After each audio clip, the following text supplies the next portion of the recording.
Olá, desejo que a graça e a paz do nosso Senhor Jesus Cristo esteja e permaneça com você, com a sua família. Somos muito gratos a Deus por você nos receber aí na sua casa, nesse momento que estaremos adorando, exaltando e glorificando ao nosso Deus juntos. Convido você que você já se prepare, se organize para isso, para que nós possamos fazer isso com todo o nosso vigor, com toda a nossa força, com todo o nosso entendimento. Não preciso nem dizer que é muito importante você ter reverência ao Senhor Deus, ao culto que nós prestaremos a Ele nesse momento. Por isso, se aquiete, se acalme, se organize, certo? Pegue aí sua Bíblia, se porventura você não pegou, acesse ela, já deixe ela de fácil acesso aí, para que juntos possamos nessa noite adorar e exaltar o nome do nosso Deus. Vamos iniciar esse culto por meio então do prelúdio e que nós já possamos cultuar ao Senhor juntos.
Agora convido você que abra sua Bíblia no livro dos Salmos, o de número 84. Salmo, o de número 84. Nós leremos todo o Salmo, e é um Salmo que fala com certeza ao meu coração. Peço que também fale ao seu coração, porque é a palavra de Deus. Então, Salmo o de número 84. Abra sua Bíblia, acesse-a e leiamos. Quão amáveis são os teus tabernáculos, Senhor dos exércitos! A minha alma suspira e desfalece pelos átrios do Senhor. O meu coração e a minha carne exultam pelo Deus vivo.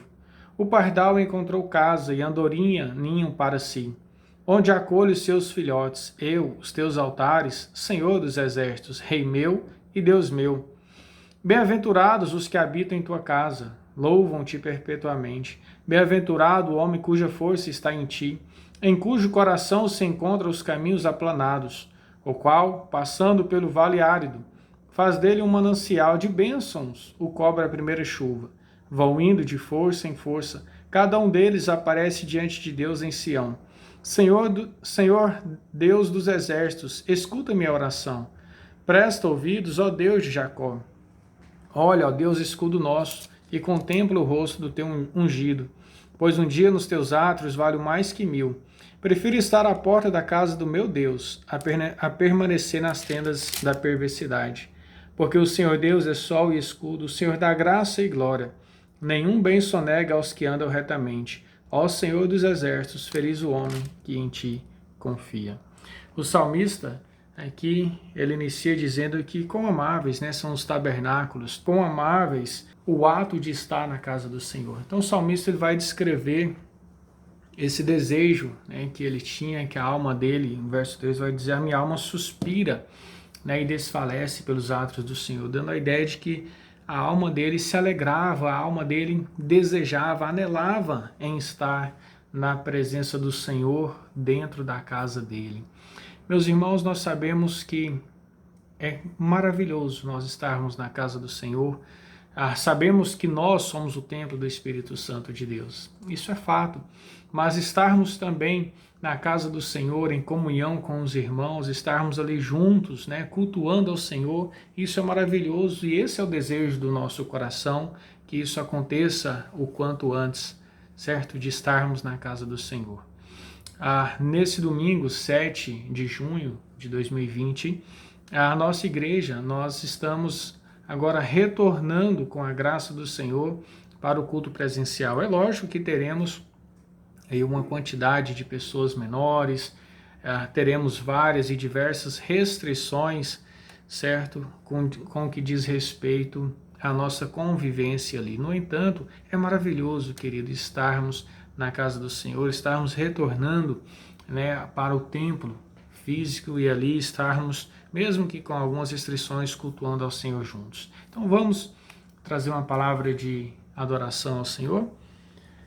Deus, nós somos gratos porque, apesar de termos ficado, Deus, praticamente 3 meses longe dos átrios do Senhor, longe do templo físico, ó Pai, da comunhão também ali dos irmãos, nós somos gratos porque, pela infinita graça e misericórdia do Senhor, nós estamos agora, aos poucos, nos retornando, nos organizando, ó Deus, para que nós possamos, em nome de Jesus, continuar o nosso culto e a nossa vida de louvor e adoração ao Senhor.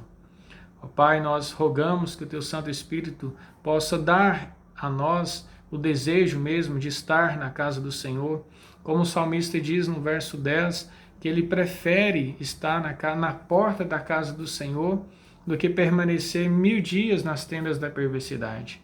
Deus, que o nosso desejo seja realmente em estar na casa do Senhor. Nós te louvamos, nós te exaltamos e nós te glorificamos no nome de Jesus. Amém. Amém. Queridos, agora no momento de confissão, é exatamente esse verso 10 que eu gostaria de refletir com vocês aqui no Salmo de número 84, que ele diz assim: pois um dia nos teus átrios vale mais que 1000. Prefiro estar à porta da casa do meu Deus a permanecer nas tendas da perversidade. Querido, talvez você nesse período de pandemia, de distanciamento social, talvez você tenha ficado distante um pouquinho da casa do Senhor, como de fato nós ficamos, e da casa do Senhor me refiro aí ao templo da Igreja Presbiteriana Semear, ou de qualquer outro templo que você congregue, ou de qualquer outra igreja que você congregue. Então talvez você tenha ficado realmente distante do templo da casa do Senhor. Talvez você também tenha ficado distante de alguns irmãos, de estar ali na casa, tomando um café, orando juntos. Talvez isso também distanciou você. Mas talvez você esteja distante não só do templo, não só dos irmãos, mas talvez você esteja distante do Senhor. E o desejo do meu coração é que no nome de Jesus, você volte para a casa do Senhor. Que você volte, primeiramente, para os pés do Senhor. Porque esse mundo, meu querido, minha querida, meu irmão, minha irmã, é um mundo de ilusão. A nossa pátria não é aqui. Por isso, em nome de Jesus, arrependa-se se porventura você está vivendo uma vida de alguém que está longe, que está distante do Senhor. O desejo nosso é que realmente o Senhor Jesus coloque no seu coração esse desejo por estar na casa dele, por estar na presença dele. Portanto, que Deus possa conceder o perdão dos seus pecados, das suas falhas e dar a você e a mim o desejo real, sincero e verdadeiro de buscarmos ao Senhor com todo o nosso coração. Então ore comigo mais uma vez, uma oração de confissão de pecados. Soberano Deus, nós somos gratos porque realmente o nosso coração muitas vezes ele anda por lugares que não agradam ao Senhor. Muitas vezes o nosso coração, ó Deus, ele faz uma trajetória que não glorifica o Teu nome. Por isso, ó Deus, em nome de Jesus, perdoa os meus pecados, perdoa os pecados dos meus irmãos que estão nos ouvindo, nos vendo nesse momento. Ó Pai, que o Senhor possa se compadecer de nós e nos dar a oportunidade para que possamos, em Cristo, ter o perdão, ter a bênção do Senhor, ter, ó Deus, o arrependimento sincero, real e verdadeiro. Nós te agradecemos porque em Cristo o Senhor nos concede esse perdão. E é no nome dele que nós oramos. Amém. Amém. Queridos, nós também temos um momento de culto, certo? De adoração ao Senhor, de gratidão ao Senhor. Quando você entrega o seu dízimo, quando você entrega a sua oferta, você nada mais, nada menos está fazendo algo que o Senhor nos orienta e nos exorta na sua palavra. Portanto, esse momento aqui do culto, esse momento de ofertarmos ao Senhor, que você tem os dados aí da igreja, né, da tesouraria, você pode sim acessar esses dados. Aos domingos pela manhã, a nossa igreja das 9 às 11 horas está aberta, caso você queira ir lá, receber uma oração, entregar seu dízimo, sua oferta, entregar um alimento, entregar uma cesta básica, fazer algum outro tipo, espécie de doação, a igreja está com as portas abertas para poder recebê-lo. Deus abençoe você, Deus abençoe sua família, que o Senhor continue a prosperá-lo, que o Senhor Deus possa dar emprego àqueles que não têm, que o Senhor Deus possa preservar o emprego daqueles que têm, que o Senhor Deus continue a derramar as bênçãos dele sobre você. No entanto, nunca reclame, nunca barganhe com o Senhor, saiba que Ele é dono de tudo e de todos. Deus te abençoe e continuemos adorando e exaltando o nome do nosso Deus. Olá, irmãos e irmãs, saudade de todos, eu e minha família, juntamente com você aí, nós separamos esse momento para a gente louvar o Senhor com cânticos espirituais. E eu queria deixar uma mensagem para você nesse momento, lá em Salmo 63, do 1 até o 3 diz assim: Ó Deus, Tu és meu Deus, eu te busco de todo o coração. Minha alma tem sede de Ti. Todo o meu corpo anseia por Ti nessa terra seca, exausta, sem água. Eu te vi em Teu santuário e contemplei o Teu poder e a Tua glória. Teu amor é melhor que a própria vida. Com os meus lábios te louvarei. Vamos separar esse momento. Você aí, nós aqui, juntos, prestando um louvor ao nosso Deus, porque só Ele é digno do nosso louvor e da nossa adoração.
Senhor, nosso Deus, nosso Pai, Deus de misericórdia, Senhor, queremos colocar as nossas vidas diante do Senhor neste momento, Pai querido, que a pessoa possa fazer a tua vontade em nós.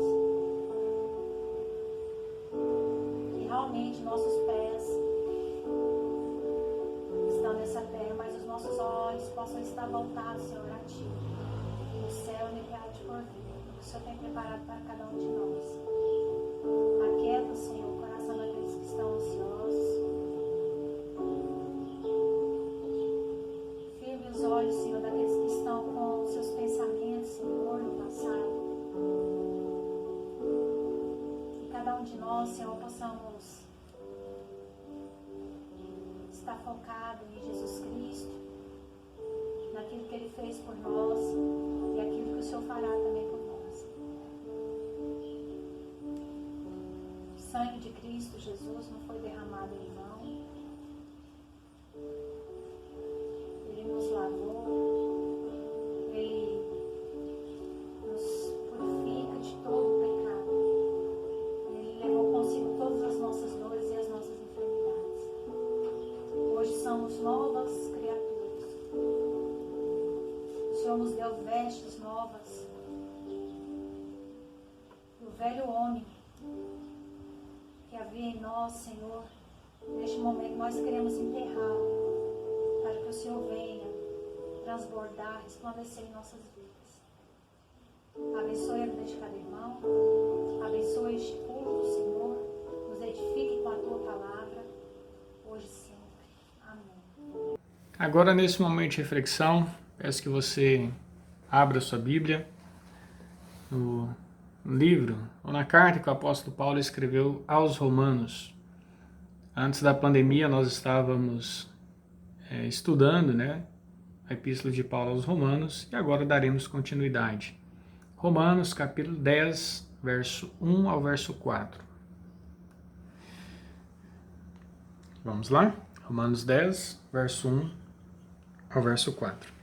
Irmãos, a boa vontade do meu coração e a minha súplica a Deus a favor deles são para que sejam salvos. Porque lhes dou testemunho de que eles têm zelo por Deus, porém não com entendimento.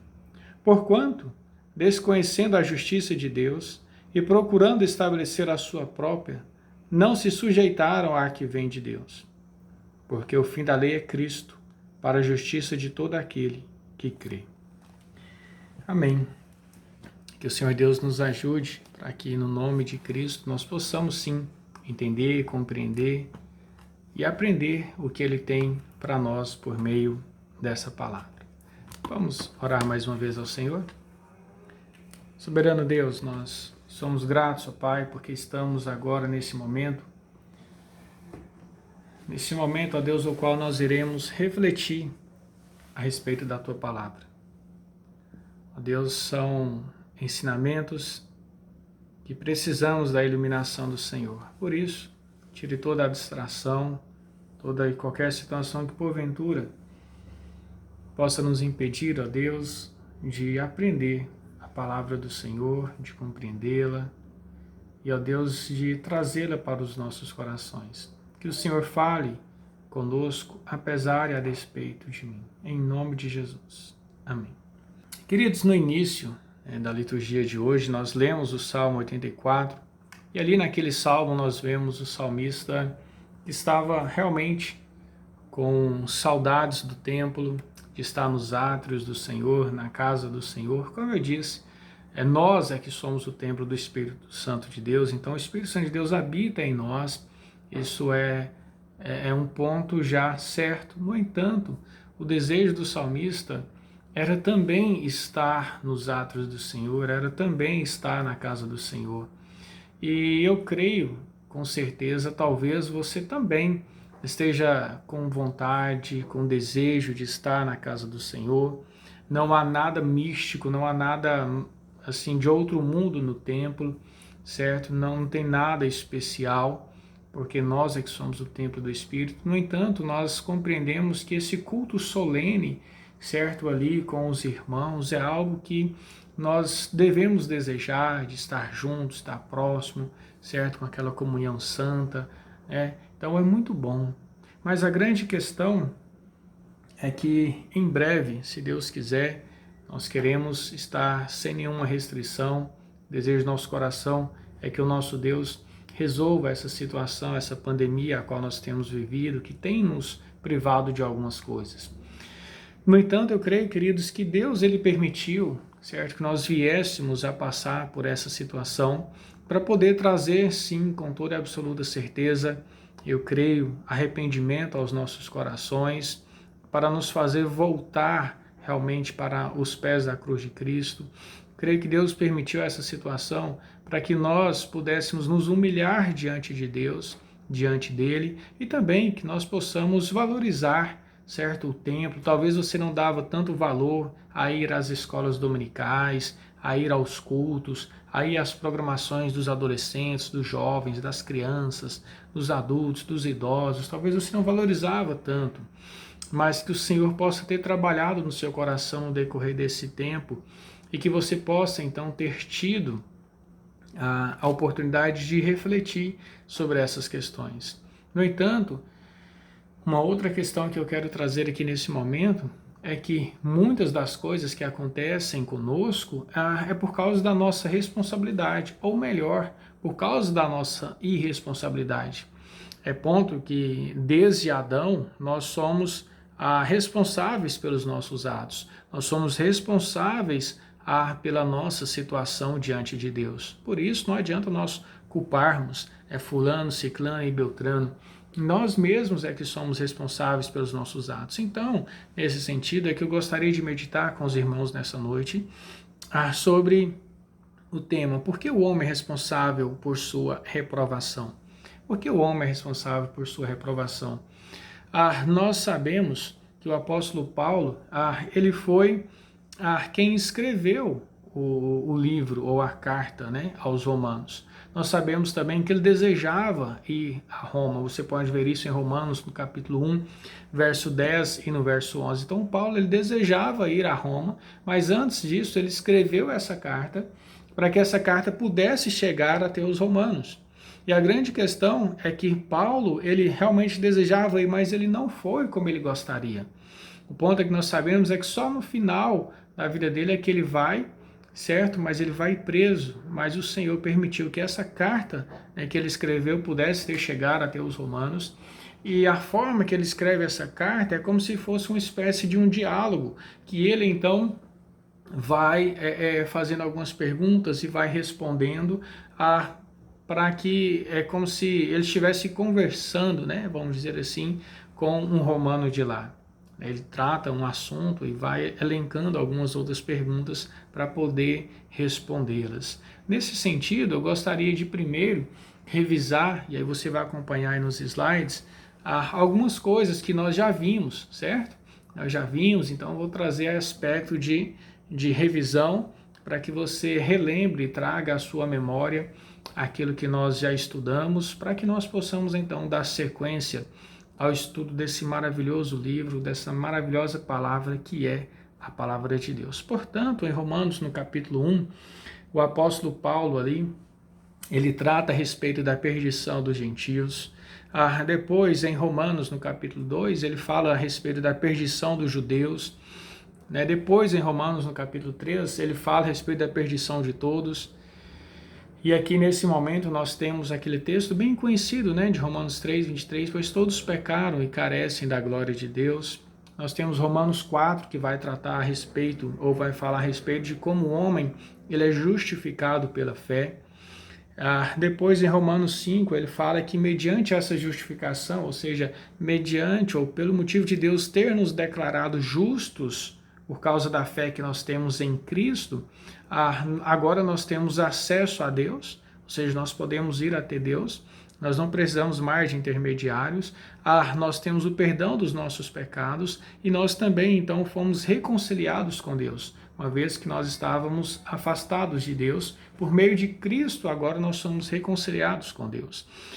Em Romanos, ainda nesse próprio Romanos 5, nós temos aquele versículo que fala que onde abundou o pecado, superabundou a graça. Então, aonde esse pecado estava assim, de uma quantidade muito grande, a graça soberana e eterna de Deus foi dispensada sobre o povo dele.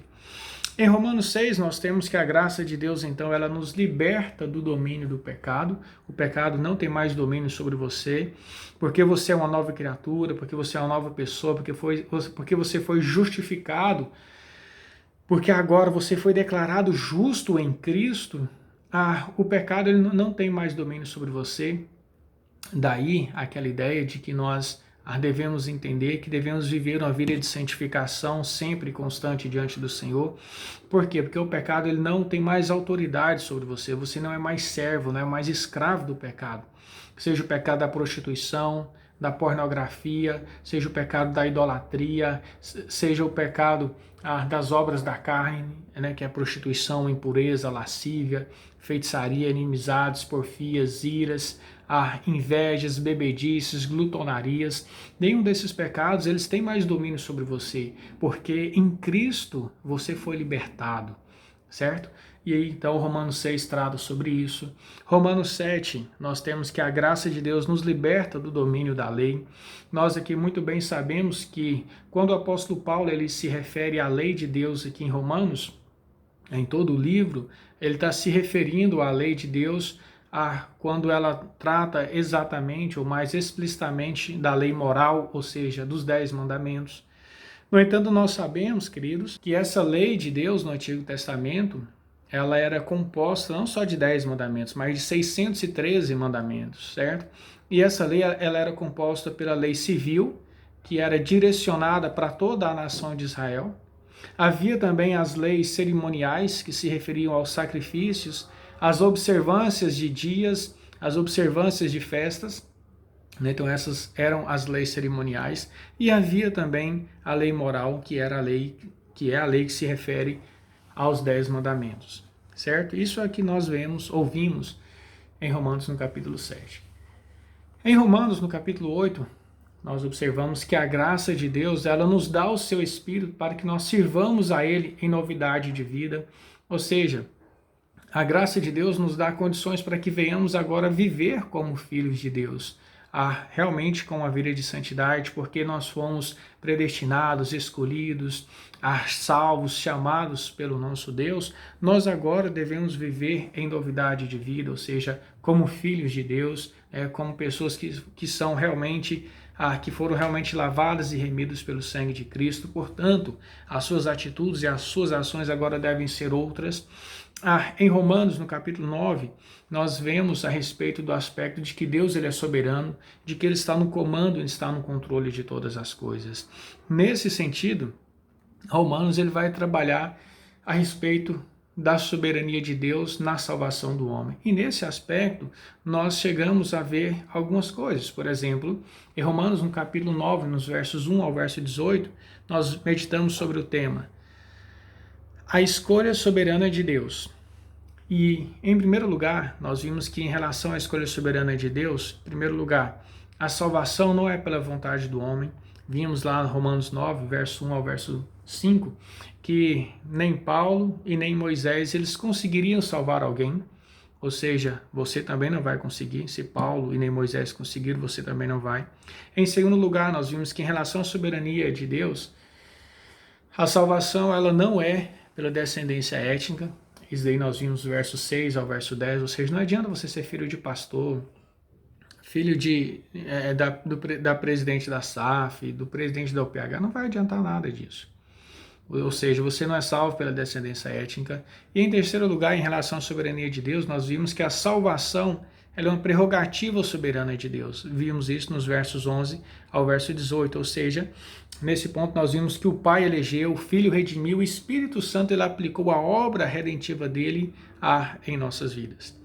Mas ainda em Romanos, no capítulo 9, nos versos 19 ao verso 33, nós vimos que a soberania de Deus, em primeiro lugar, pressupõe que Deus é poderoso para exercer a sua vontade, certo? E vimos isso nos versos 19 aos versos 21, e aqui, a respeito dessa vontade, nós vimos que existe a vontade decretiva de Deus, aquela vontade que é secreta, que só Ele conhece e sabe, e existe também a vontade preceptiva, ou seja, que é a vontade revelada de Deus. Em segundo lugar, em relação à soberania de Deus, a soberania de Deus pressupõe que Deus é poderoso para exercer misericórdia. Versos 22 aos versos 24. Nesse sentido, o Senhor ele vai ter misericórdia de quem Ele quer, Ele vai salvar quem Ele quer, do jeito que Ele quer, da forma que Ele quer. Isso nós podemos ver em Jeremias também, capítulo 3, versos 22 e verso 23, que diz que as misericórdias do Senhor são a causa de nós não sermos consumidos. E por fim, nesse dia nós vimos que a soberania de Deus, em terceiro lugar, ela pressupõe que Deus é poderoso para salvar, ou seja, para chamar quem Ele quiser. E isso nós vimos em Romanos, no capítulo 9, nos versos 25 ao verso 29. E assim, nós concluímos que o nosso Deus, queridos, Ele é poderoso para fazer o que Ele quiser, do jeito que Ele quiser, salvar quem, quando e do jeito e da forma que Ele bem entender. No entanto, ou seja, apesar de termos e de entendermos que Deus ele é soberano sobre tudo e sobre todos, como vimos em Romanos 9, o apóstolo Paulo agora ele vem trazer em Romanos no capítulo 10 a ideia e o ponto de que o homem ele é responsável pelas suas ações, que o homem ele é responsável pelas suas até mesmo pela sua própria condenação. Então, aqui em Romanos 10, o apóstolo Paulo ele vai mostrar que os judeus que estavam perdidos, eles não tinham base para culpar Deus.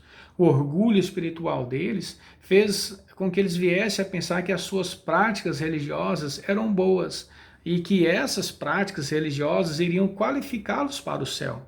Mas as pessoas que pensam que são boas o suficientes para Deus, elas ficam ofendidas quando você diz que elas são pecadoras e que precisam também da graça, da misericórdia e do amor do Senhor Deus e do amor de Cristo. Assim, essas pessoas se ofendem com Cristo e tropeçam nele. É exatamente isso que diz Romanos no capítulo 9, no verso 33.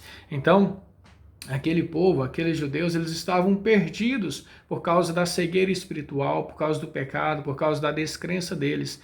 Então o apóstolo Paulo ele vem e nos mostra que aquelas pessoas elas estavam ou eram responsáveis pela sua condenação, apesar, como vimos em Romanos 9, Deus é soberano sobre tudo para salvar as pessoas. Ele vai trazer a ideia agora de Romanos no capítulo 10, de que o homem é responsável por causa da sua própria condenação. E nós veremos isso nessa noite. Portanto, o tema, como eu já havia anunciado, irei repeti-lo, que diz, por que o homem é responsável por sua reprovação? Esse é o tema ao qual nós iremos meditar. E em primeiro lugar, nós veremos por que o homem é responsável pela sua reprovação. Em primeiro lugar, porque ele vive de acordo com a sua própria justiça. Veremos isso nos versos 2 e a parte B do versículo 3. Queridos, esse termo justiça, eu quero me deter um pouquinho para nós analisarmos ele, porque ele aparece 7 vezes dos versículos 3 ao verso 10, aqui de Romanos, no capítulo 10, ele aparece 7 vezes. Então, quando o apóstolo Paulo ele traz uma repetição de algumas palavras assim, ele quer nos mostrar algo com aquela palavra. Ao analisar, nós podemos ver que o significado geral de justiça é o ato de você viver de acordo com um padrão ou norma. Geralmente, esse padrão de conduta tem a ver com um comportamento ético, embora nem sempre. Apesar dessa definição geral, quando nós olhamos para o Novo Testamento, ele nos traz 4 tipos de definição ou de uso, né, que são utilizados por essa palavra. Então, o primeiro deles, nesse sentido de justiça, nós veremos que a justiça ela é vista como um atributo de Deus. E esse atributo de Deus destaca a fidelidade dele, destaca a grandeza dele. Você pode ver isso em Romanos, no capítulo 1, no verso 17. Um outro significado desse termo justiça pode ser visto em Atos, no capítulo 17, verso 31, como sendo um padrão de justiça pelo qual as pessoas elas são responsabilizadas. Então tem esse elemento aqui de que as pessoas são responsabilizadas pelos seus atos. Então Deus ele vai exercer a justiça nesse caso. Em Mateus, no capítulo 5, verso 6, também nós podemos ver a justiça aqui como sendo utilizada para descrever o comportamento e um caráter moralmente reto e virtuoso de uma pessoa ou de outra. Esse é um outro significado para essa palavra justiça. Agora, um quarto significado dessa palavra, podemos encontrá-la em Romanos, capítulo 4, versos 5 ao 9, que mostra especialmente aqui como sendo um status de aceitação diante de Deus com base na fé e que é resultada da justificação então que nós temos em Cristo. Então nós temos esses 4 significados dessa palavra justiça. No entanto, ao que o apóstolo Paulo usa aqui no texto ao qual nós lemos, está identificado ou se identifica mais com esse segundo termo, que é justiça como sendo um padrão justo pelo qual as pessoas são responsabilizadas. Como eu disse a referência, Atos 17, verso 31. Desse modo, meus irmãos, eu tenho aqui tranquilidade para dizer para vocês que os judeus eles foram responsabilizados pelo seu modo de viver. Ou seja, eles tentaram alcançar a salvação, tentando se justificar diante de Deus, tentando fazer obras, tentando fazer ações que eles pudessem então se tornarem justos agora, certo? E eles fizeram isso a partir do verso 2. Acompanhe, por gentileza. Nos diz o apóstolo Paulo, no verso 2, porque lhes dou testemunho de que eles têm zelo por Deus, porém não com entendimento. Em outras palavras, eles eram pessoas religiosas. Os judeus eram tão religiosos quanto qualquer um poderia ser, certo? Eles eram meticulosos em guardar a lei de Moisés, eles observavam os mandamentos, como disse no início, eles observavam toda a lei moral, que eram os 10 mandamentos, e também, se nós olharmos, os outros aspectos da lei civil, eles observavam, a lei cerimonial eles também observavam, mas em específico a lei moral, que eram os 10 mandamentos, eles tinham muito zelo. Eles guardavam o dia do Senhor, certo? Só que a grande questão é que eles zelavam tanto que eles começaram até a acrescentar outros tipos de lei. Por exemplo, quando Jesus no sábado ele fez um barro com um cuspe e para ungir os olhos de um cego, os líderes religiosos o acusaram de violar o sábado, ou seja, eles estavam acusando Jesus. Em outro momento, eles começaram a criar normas e regras, dizendo que as pessoas não poderiam, naquele contexto lá, no sábado, não andar mais do que 1 quilômetro. Então, os judeus eles eram tão zelosos, mas tão zelosos que começaram a ter que criar outras normas, outras regras. Eles tinham, então, queridos, essas regras e eles queriam alcançar a salvação por causa da obediência dessas regras que eles, então, estabeleciam e criavam. Gostaria de citar uma ilustração para vocês que diz o seguinte: conta-se uma história, né, que um marido, ele não gostava assim quando a esposa dele, ela iria para a igreja, quando ela, né, se envolvia com as coisas do Senhor. Ele era aquele marido rabugento, brigão, autoritário, aquele marido que ficava ali pegando no pé da esposa dele.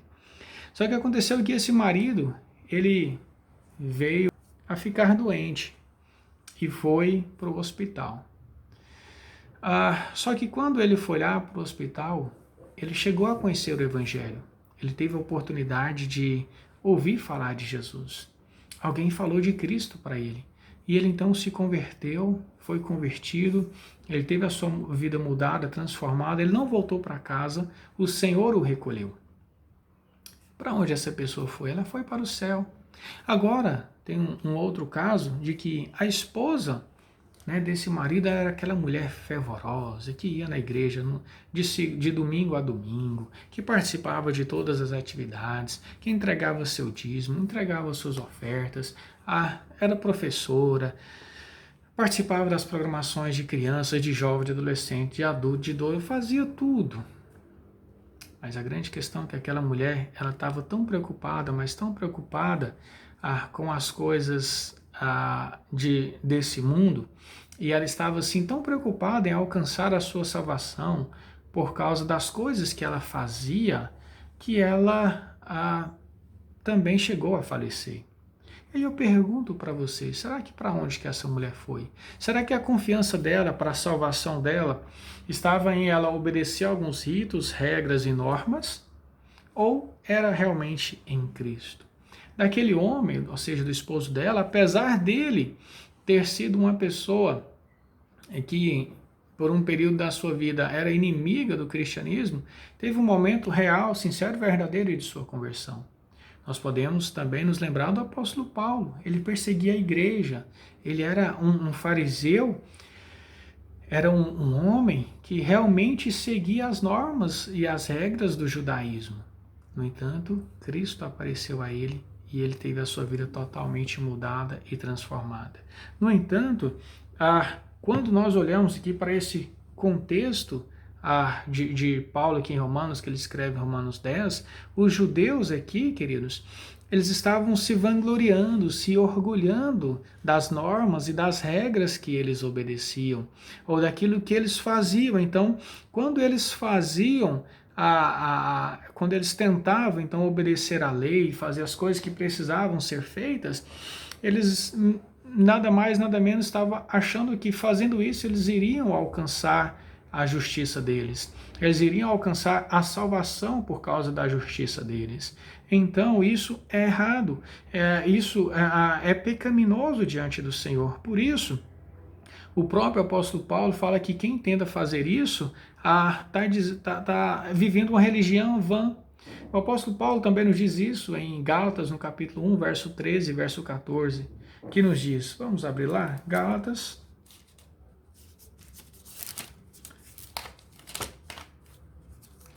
capítulo 1, versos 13 e verso 14, nos diz: Porque ouvistes qual foi o meu proceder outrora no judaísmo, com sobremaneira persegui eu a igreja de Deus e a devastava, e na minha nação, quando ao judaísmo, avantajava-me a muitos da minha idade, sendo extremamente zeloso das tradições de meus pais. Então, o apóstolo Paulo ele era zeloso, e ele perseguia a igreja achando que estava fazendo certo.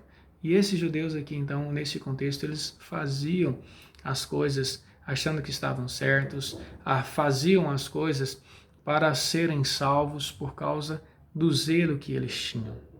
A grande questão, meus irmãos, é que nos nossos dias nós também temos pessoas que são assim. Nós temos os muçulmanos que eles matam quem quer que seja para defender os seus direitos, para defender os seus aquilo que eles entendem como regra para as suas vidas. Nós temos também as testemunhas de Jeová, que elas são zelosas por Deus, mas elas, apesar de demonstrarem-se zelosas, elas são pessoas que não acreditam que Jesus é realmente o próprio Deus. Eles não acreditam que Jesus é a encarnação do próprio Deus. Então, meus irmãos, o que adianta qualquer tipo de zelo se realmente não crê na verdade verdadeira que é Cristo Jesus? Portanto, nós sermos zelosos por uma coisa ou outra, isso não vai dizer que nós somos salvos ou não.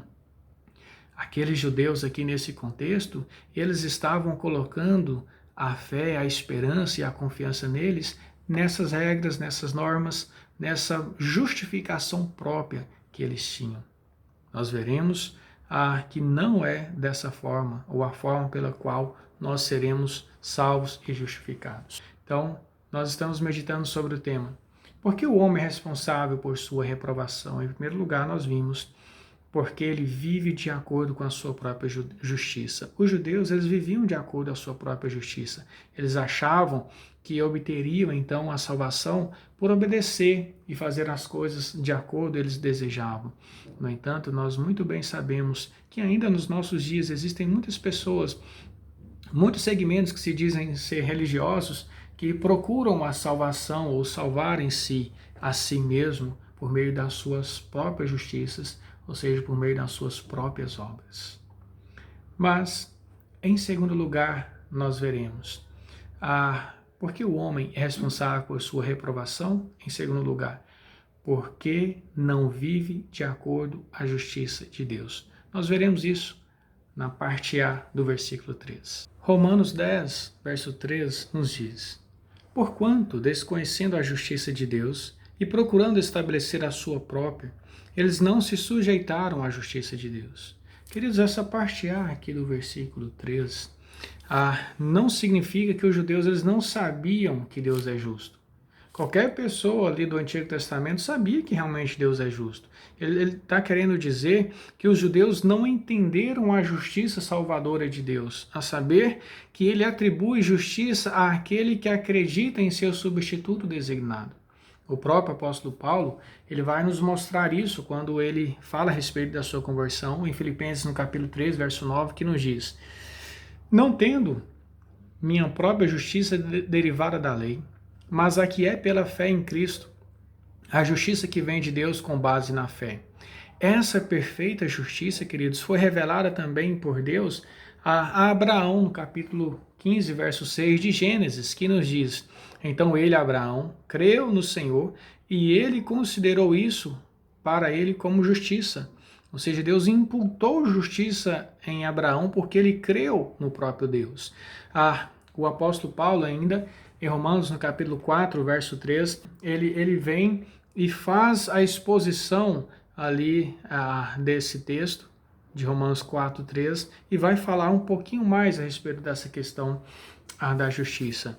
Queridos, foi uma ignorância voluntária decorrente de seu orgulho em cumprir a lei. Os fariseus, eles eram tão orgulhosos, eles pensavam que por estarem cumprindo a lei, que por exemplo, por não matarem literalmente alguém com um tiro, uma faca, coisa dessa natureza, eles estavam cumprindo a lei. Mas Jesus, ele vai dizer que só por eles ficarem com raiva, com ódio de alguém no coração, eles já estavam matando.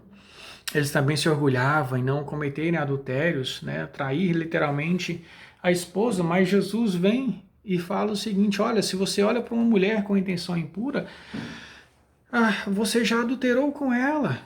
Então, Jesus ele vem e mostra para eles que, na verdade, o que importa é o coração do homem, como ele diz lá em Mateus, no capítulo 5, do verso 21 ao verso 30. Aqui do coração é que procedem os maus desígnios, certo? Então nós temos que tomar cuidado, literalmente, com o nosso coração.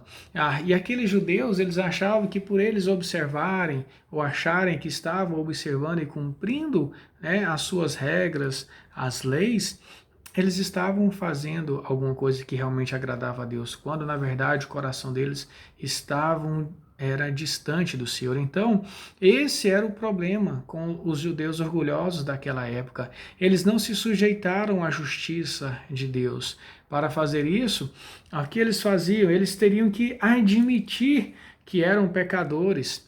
Para entender a justiça de Deus, eles tinham que reconhecer que eles eram pecadores, que eles eram falhos, que eles eram falhos, que eles não obedeciam realmente a lei como deveriam obedecer, que melhor, eles não conseguiriam obedecer a lei por eles mesmos, mas eles eram tão orgulhosos que não conseguiam admitir isso daí. E eles achavam que o que eles faziam eram bons, era algo bom, Mas se você olhar em Isaías, no capítulo 64, verso 6, vai nos dizer que a nossa justiça não passa de um trapo de imundícia. Ou seja, nada daquilo que nós fizermos poderá realmente ser dado como moeda de troca para a nossa salvação ou para sermos declarados justos diante de Deus. James Boyce, ele usa uma analogia de uma mulher que ela tinha um problema interno, né, dentro do seu corpo, mas que para disfarçar a sua doença, fazia maquiagem e andava toda maquiada. O ponto é que ela precisava tratar do coração dela, das doenças internamente falando, mas ela passava uma ideia de que estava tudo bem, estava tudo tranquilo. Talvez aqueles judeus estavam querendo mostrar que as coisas estavam tudo bacana, tudo legal, tudo certo, a forma qual eles estavam vivendo, quando na verdade o coração deles é que precisava ser tratado, o coração deles é que precisava realmente ser mudado e transformado.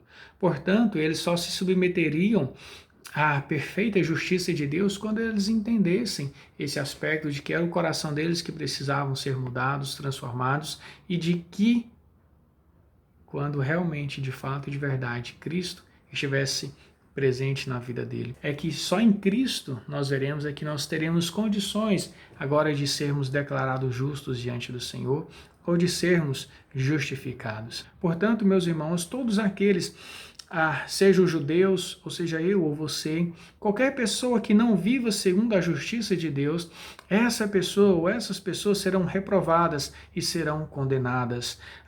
Desse modo, você precisa sair daqui desse momento de reflexão, entendendo e sabendo de que em Romanos, no capítulo 9, Deus é soberano sim, para poder salvar quem Ele quer. Mas em Romanos, no capítulo 10, você é responsável por sua condenação. Eu ou qualquer outra pessoa é responsável pela sua própria condenação. Por quê?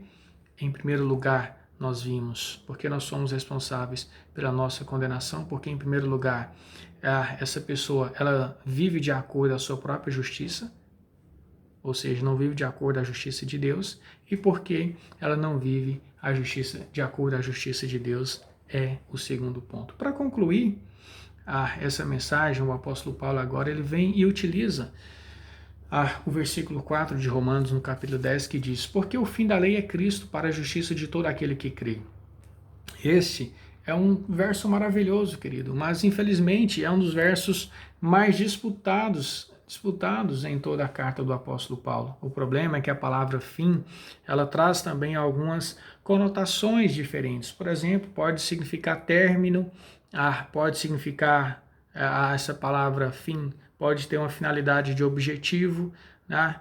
Como, por exemplo, em Gálatas, no capítulo 3, verso 23 ao verso 25, ou pode significar simplesmente a culminação, cumprimento das coisas de Deus, como podemos ver em Mateus, no capítulo 5, no verso 17. Todas essas nuances aqui, elas são verdadeiras em relação a Cristo, no que diz respeito ao fim. Mas a pergunta que eu quero fazer e que eu faço é que, em Romanos 10, verso 4, o apóstolo Paulo usa essa palavra fim em qual sentido? Um autor chamado Thomas Schreiner, ele diz que o apóstolo Paulo aqui, ele está se referindo, ou está dizendo a seguinte forma: aqueles que confiam em Cristo deixam de usar a lei para estabelecer a sua própria justiça. Aqui esse autor ele vai dizer e vai nos mostrar que esse fim aqui do verso 4 está se referindo a término, está se referindo a realmente algo acabar, porque o fim da lei é Cristo, a lei acaba em Cristo, a lei finaliza em Cristo. Ainda corroborando com isso, John MacArthur, ele vai dizer o seguinte: Paulo quer dizer que a crença em Cristo como Senhor e Salvador encerra a busca fútil do pecador por justiça por meio de suas tentativas imperfeitas de se salvar. Portanto, o que John MacArthur está querendo dizer aqui para mim e para você é que quando nós encontramos Cristo, E aí Paulo, é o que Paulo também diz, porque o fim da lei é Cristo. Quando nós encontramos Cristo, ou melhor, quando Cristo nos encontra, Cristo nos acha, muda e transforma as nossas ações, os nossos pensamentos, os nossos sentimentos, as nossas emoções. Quando Cristo então transforma todo o nosso viver, a nossa justiça agora é Ele. Nós nos realizamos nele e através dele. Tudo aquilo que nós fazemos não é mais para nós e não é mais por nós, é por meio dele, é para ele e é para a glória dele. E então, quando nós entendemos que nós somos salvos, eleitos, chamados, escolhidos pelo Senhor, e predestinados por ele, nós estamos agora crendo plenamente e verdadeiramente no Senhor Deus, estamos agora então sendo justificados pela fé em Cristo, e a nossa justiça agora não é mais nossa, não é mais pelo o que eu faço, mas pelo que Cristo fez, e porque Ele fez, nós também podemos fazer, porque Ele nos deu, porque Ele fez, nós temos agora condições de fazer, mas aquilo que fizermos, toda e qualquer obra, não é por nós nem para nós, é por meio dele, para ele. Como nos diz Romanos 11, verso 36. Por fim, o caminho, meu irmão e minha irmã, o caminho da salvação de Deus é confiar em Jesus Cristo, é você confiar na justiça de Deus que foi imputada na pessoa e na obra de Cristo. Aplicando essa palavra na minha vida e na sua vida. Em primeiro lugar, entenda que a doutrina da eleição não nega a nossa necessidade de orar pela salvação dos perdidos. Romanos capítulo 10, verso 1. Paulo, ele orava pelos perdidos. Você também deve orar pelos perdidos. Em segundo, entenda que as orações não respondidas pela salvação dos perdidos não devem nos desencorajar a orar. Você deve orar mesmo que você não veja ou não entenda que a pessoa ainda não tenha sido salva. Continue a orar por ela. Não pare em momento algum. Terceiro, não suponha que amigos e parentes religiosos eles já são salvos. Por mais que você já tenha pessoas que são cristãs, que estão aí na igreja e tudo, da sua família, continue a orar por elas. Porque nem sempre aqueles que estão na igreja, de fato, de verdade, são cristãos. Estão ali, fazem parte da igreja visível. Então continue a orar por ele. Continue a orar por eles.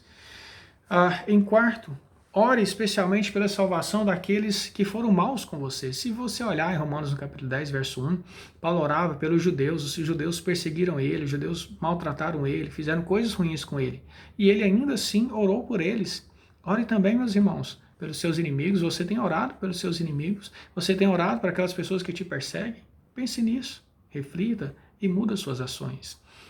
Em quinto, não confie na sua justiça. Confie nas obras, não confie nas suas obras de salvação, mas confie nas obras que o Senhor Deus fez em Cristo. Então, Cristo é a nossa justiça. E por último, confie na justiça de Deus através da pessoa do Senhor Jesus Cristo. Em Cristo, queridos, nós somos justificados. Em Cristo nós temos a justiça real, sincera e verdadeira. Portanto, não queira se declarar uma pessoa que alcança a salvação por meio dos seus atos ou das suas atitudes. Somente por meio daquilo que Cristo fez é que nós seremos salvos. Portanto, que o Senhor Deus aplique essa palavra no meu coração, no seu coração, nas nossas vidas. Vamos orar mais uma vez? Deus, nós te agradecemos por esse momento de reflexão da tua palavra. Pedimos que o Senhor fale profundamente, continue a falar profundamente em nossos corações e que o Senhor possa aplicá-la a nós. Nos dê uma semana abençoada, proteja, livre e guarda o teu povo de todo o mal. E agora, irmãos, que a graça do Senhor Jesus Cristo, o amor do nosso Deus e Pai, a comunhão e as ternas consolações do teu Santo Espírito, ó Deus, esteja com todo o teu povo em toda a face da terra. Deus te abençoe e te dê uma semana abençoada em nome de Jesus.